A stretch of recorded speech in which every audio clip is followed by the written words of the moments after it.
विवेक, तुम इतनी गंभीर क्यों दिख रहे हो? क्या हुआ? मास्टर जी, मैं बहुत चिंतित हूँ। मेरी पढ़ाई में मन नहीं लग रहा है और मुझे परीक्षा में भी अच्छे अंक नहीं मिलते। मुझे समझ में नहीं आ रहा कि मैं क्या करूँ। विवेक, चिंता करना स्वाभाविक है, लेकिन यह चिंता हमें सुधार की दिशा में प्रेरित कर सकती है। सबसे पहले हमें यह समझना होगा कि चिंता और असफलता का मतलब केवल यही नहीं है कि हम असफल हैं, बल्कि यह संकेत हो सकता है कि हमें अपने प्रयासों को सही दिशा में मोड़ने की आवश्यकता है। मास्टर जी, मैं बहुत मेहनत करता हूँ, लेकिन फिर भी अच्छे अंक नहीं आ रहे हैं। मुझे समझ में नहीं आ रहा कि कहाँ कमी है।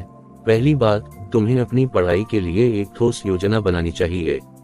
यह योजना तुम्हारे समय और ऊर्जा का सही उपयोग सुनिश्चित करेगी। हर विषय के लिए एक समय सारणी बनाओ और उसे नियमित रूप से पालन करो। अगर तुम्हें लगता है कि किसी विशेष विषय में दिक्कत हो रही है, तो उस पर अतिरिक्त समय दो। मास्टर जी, क्या मैं अपनी पढ़ाई के लिए विशेष ध्यान कैसे दे सकता हूँ? ध्यान लगाना बहुत महत्वपूर्ण है।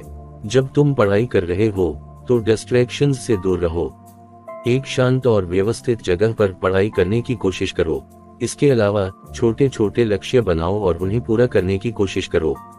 इससे तुम्हारी पढ़ाई में रुचि बनी रहेगी और आत्मसंवेदनशीलता बढ़ेगी। ठीक है, मैं अपनी पढ़ाई की योजना और छोटे लक्ष्य बनाने की कोशिश करूंगा। अच्छा किया। इसके अलावा अगर तुम्हें किसी विषय में कठिनाई हो रही है, तो अतिरिक्त सहायता प्राप्त करो। किसी शिक्षक, मित्र या ट्यूटर से मदद मांगो। आत्म प्रेरणा बनाए रखना भी महत्वपूर्ण है। अगर तुम खुद को प्रेरित करोगे और सकारात्मक दृष्टिकोण रखो, तो सफलता अवश्य मिलेगी। धन्यवाद मास्टर जी, मैं आपकी सलाह पर ध्यान दूंगा और अपनी पढ़ाई को व्यवस्थित करूंगा। याद रखो विवेक, मेहनत और सही दिशा में किए गए प्रयास ही सफलता की कुंजी हैं। चिंता और असफलता केवल तुम्हारे प्रयासों को सही दिशा में मोड़ने का संकेत हैं।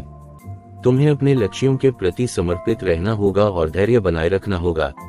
जब आप अपनी पढ़ाई या किसी भी कार्य में असफलता महसूस करें, तो चिंता और निराशा से बाहर निकलकर अपनी मेहनत और प्रयास को सही दिशा में लगाएं। ठोस योजना, आत्म प्रेरणा और सही तरीके से काम करने से सफलता प्राप्त की जा सकती है।